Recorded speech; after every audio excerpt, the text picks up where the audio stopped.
have not been up here with you in forever. Oh, gosh. I was actually talking to Justin about that. The last time that I did commentary with him, actually, was at some random Monday Night Melee that I showed up to. Yeah. And me and him just happened to be there.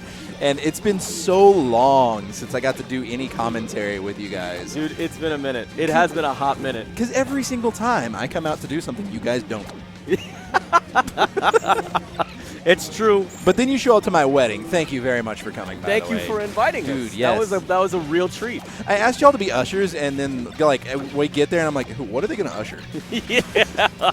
We didn't have any designated seating. It was pick a spot, pick a seat, not a side, is what it was. That was good. And so it was one of those things where, like, I don't really care where you sit, and we're not putting the groom's family on one side and the bride's family on the other. No, screw that. It's a mixed house now. Speaking of mixed houses, though, we're going to start off with game number 1. We have Umbreon and the Hero of Time playing against Dirtboy and Junebug. So both of these teams, as you can tell, super stacked. Umbreon is one of those guys in DFW that now, as of the past few months, hasn't really been entering in singles, but is as much of a threat as he always has been. Yes. Terrifying Sheik, absolutely ridiculous. Entirely plays on reaction and not on reads. Yep. So he's that was great. Speaking of reactions. That was sick. Hero of Time had the perfect setup. You saw Umbreon with the check the pass to the right side, and then bam, there's the up B to take him out. I mean, that's the go-to, right? Especially if you have a team where up B from Link can just destroy everything. Yes, especially when you've got a teammate that is good at setting things up like he did. Because what Umbreon did is he stays outside. He generally just kind of, well, that's a little unfortunate for Hero Time. But what Umbreon does a lot of times is he tends to stay on the outside and avoid conflict. And as you said, he plays on reaction rather than on read or trying to force a situation. And so he'll wait for you to do something, and he'll just he'll kind of wind in and out of the situation until he is able to do something.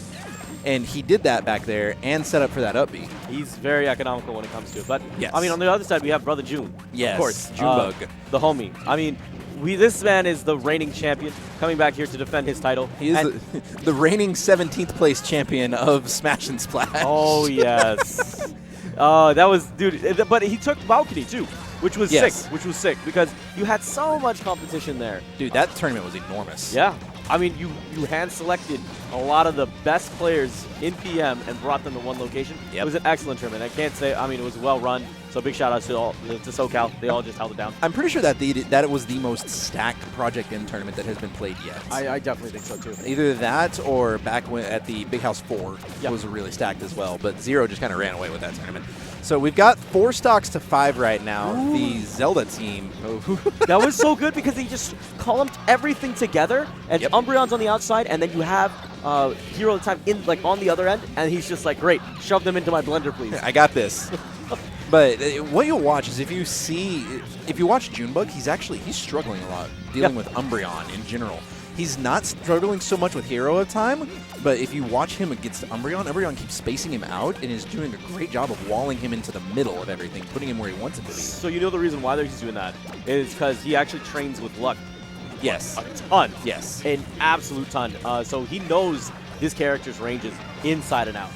But he knows even more of it because Junebug isn't someone who's going to be using heal, especially in a situation when you have 4 bodies on the field. You're going to want to avoid as much RNG as possible. Yes. He's going to have to recover up onto the platform, and Squirtle is out of the game. Dirtboy is going to have to sit back and relax and coach his buddy Junebug. Junebug is the type of player that can make the comeback from this situation, especially if Umbreon decides it's a good idea to just chuck needles at his partner for no reason. Now, this is a really good opportunity for... Yep, see, there we go. Drop down backer? No, he missed it. Not quite. That's going to be Umbreon stock. Now we've got a 1v1 Hero of Time versus Junebug. See, that's what I'm talking about. This is very doable for Junebug. You're absolutely right. The percentage lead is definitely in favor of green, but Hero needs to stop getting comboed right here. Yeah. Drops low. Okay, good recovery option from Hero of Time. Now he's got an opportunity to wall out Junebug. He gets the sweet spot on. Okay, the platform coming into pull. Bounces off of him. That was close, but Hero of Time going to back away. He's just going to say, let's play neutral, and I'm going to take this peel and try to push it out of play. Nair out of shield. No, he's still going to have that up B. Oh. The problem, if he tried to dare there, that could have been just hit or miss, and he could have just lost everything there. I can agree with that. But the next solid hit from Link is going to be his stock. He just goes for the double jump Randy Nair right there. That forward, there it is, right there. Hero of Time clutches it out against Junebug, who almost clutched it out in a 3-stock comeback. That was pretty intense. Like I said, man, if there is any player in this room that can make a comeback like that, it is going to be our June. Yeah, dude. Junebug is next level. I don't know.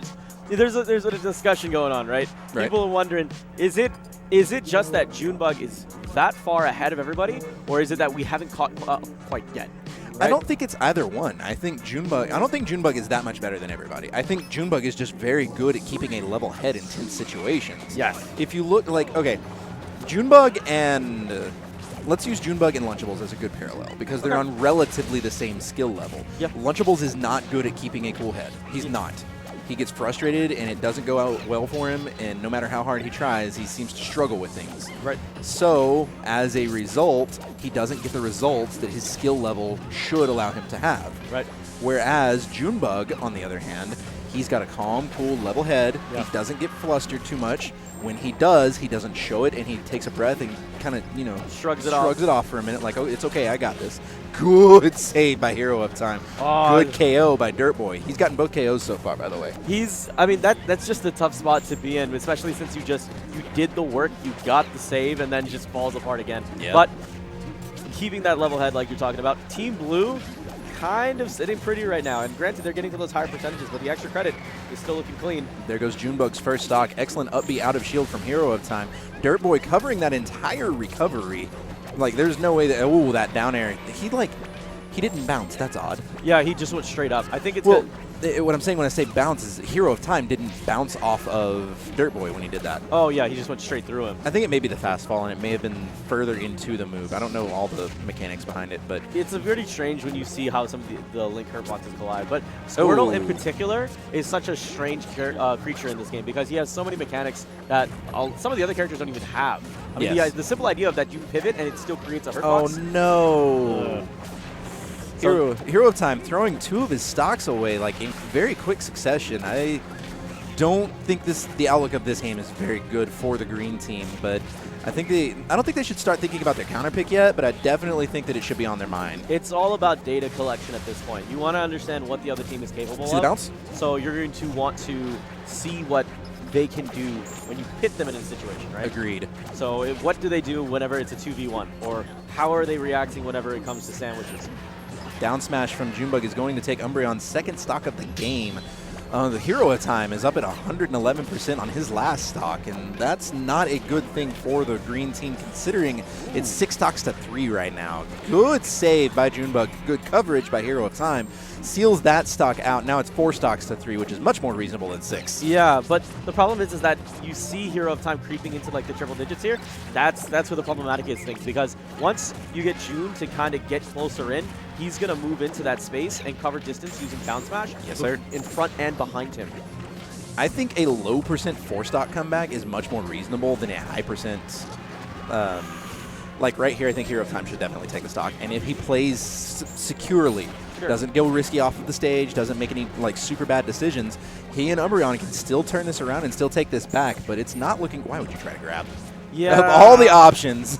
I don't understand either. But I think maybe that might be one of the reasons to be mindful about who we're giving that stock to. That's not going to be enough to finish him. No. Pretty close. The thing that I find funny is that with Squirtles, a lot of the time, they play this really edgeguard-centric game. Yes. Right? So it's just cause a little bit of chaos, cause a little bit of confusion, because people already don't know how they interact with this character, and then just takes them off stage and he does some shenanigans. I don't think Link is poised for a very good 2v1 in this particular matchup. Both of those characters are much faster and much more mobile than he is. Agreed. However, he's a lot more tanky than either one of them are, and he's got a really beautiful recovery on his side. And if he gets an up B, oh, he broke the glasses, but that should be game. Okay, 4 stock from Blue Team, very, very resoundingly answering back from game number 1. Yep. Junebug says, no, I almost had that comeback game 1. I can do this in game number 2. And now they're going to move on to number 3. I'm not sure where they would go on this one. So I think they're going to ban the shorter, like the smaller stages real quick. I think you saw Fountain Dreams go away just immediately. Yeah. I think the next thing to go, it won't be WarioWare, because they're not going to go to WarioWare. That would be a bad decision. I think Dreamland would be a bad pick here. I think... So Dreamland would be bad. I don't mind Yoshi's Island. But the big thing is you want at least a little bit of room, and you want a platform. Sheik excels when you have a platform. I think ultimately they're going to either PS2 or Battlefield. Okay. That's what I feel. I could be wrong. They may also opt to go to Smashville, but I've said this a few times. I see a lot of people pick just generally standard, like, neutral stages in doubles. In singles, it's a different story. The reason why I would think that they would want to go to Dreamland is that if they are confident that they are individually stronger than their counterparts. Yes. For instance, Umbreon would have to take on Junebug, and Hero of Time would have to take on Dirtboy, and they would just completely split the stage. Then that's the logic that they would pick for Dreamland. But that's something I could imagine to be Umbreon's logic. I'm leaning towards Battlefield. Yep, there we go. You called it. Can you have my water, please? Yeah, gotcha. It's the one without the label, actually. Gotcha. Thank you, sir. No problem. Out the gate, it is a bloodbath, as most of these usually are. Just a complete debacle in the middle of the stage, followed by some peace, and then the separation onto the outsides.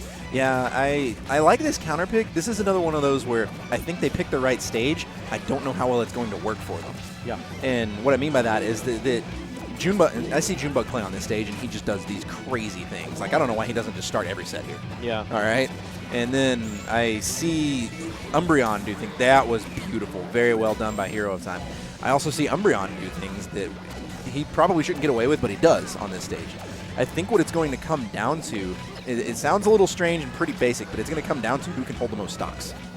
And right now, Dirtboy and Hero of Time are just on it. Not Dirtboy, excuse me, Junebug. So the idea, yeah, you're right about this idea of, like, sustainment of stocks and managing that, managing to keep everything held together, especially in terms of the edge guard game. Right. If you can just keep your feet on the ground a lot longer, more than likely you're going to come out on top. Well, I was talking to Pooch about this earlier.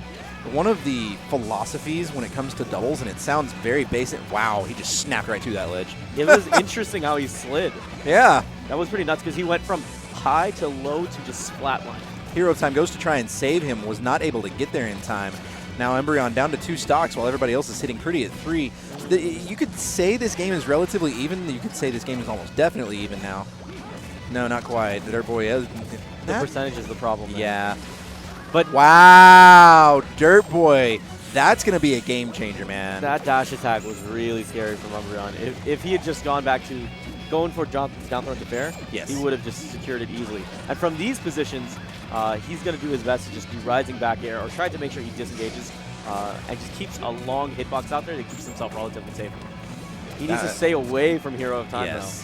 Well, I think that, okay, number one, Junebug has adapted really well, just period. I think the 2v1 in Game 1 really let him learn what his opponents were trying to do, and as a result, he's now able to wall out Umbreon a lot better and not fall for Umbreon's reactionary tricks.